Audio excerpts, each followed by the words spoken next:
Hello Year 3, this is a little video just to give you an idea of what your final book might look like. So as you can see, I have got the front cover of my book here. I've remembered to include the title. I've chosen The Magical Doorway. You can use the same title as me, but you might want to come up with your own title for your story. Maybe you want to change magical to a different adjective to describe the doorway. I've also included an illustration that's relevant to my story, and of course I've included the author at the bottom, so who the book's by. See, my story is by me, but your story will be by you.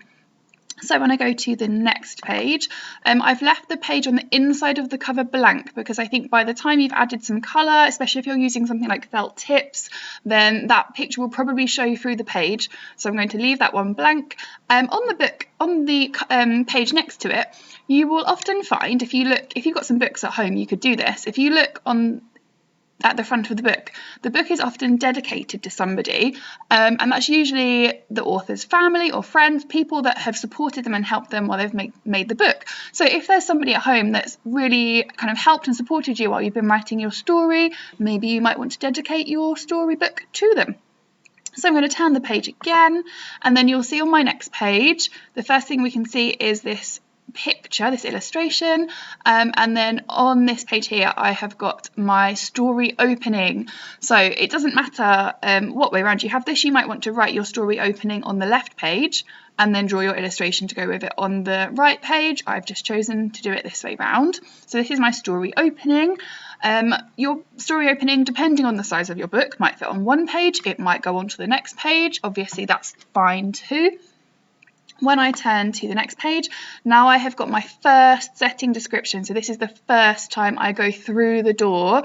So I've written that here, and then again I've got an illustration to go with it. When you make your book, you can draw your setting again, or you could try and find a way to include your original picture into your book.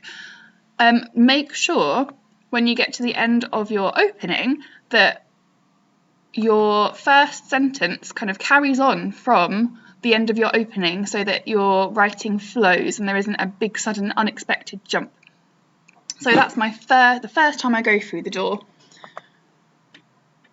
And then on my next page I have got my description of the second time I go through the door, and I've also got an illustration to go with it like last time.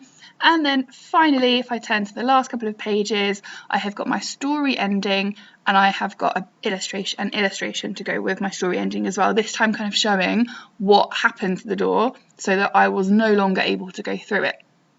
And then when I get to my back page, on the back of the book I have got my blurb. So this is our short summary of what the book is about, but that doesn't give away any spoilers so that somebody will actually want to read it. I've just written the blurb, but there's lots of other things you could add to this page if you wanted to make your book look really realistic. I would have a look at the books you've got at home for some more inspiration.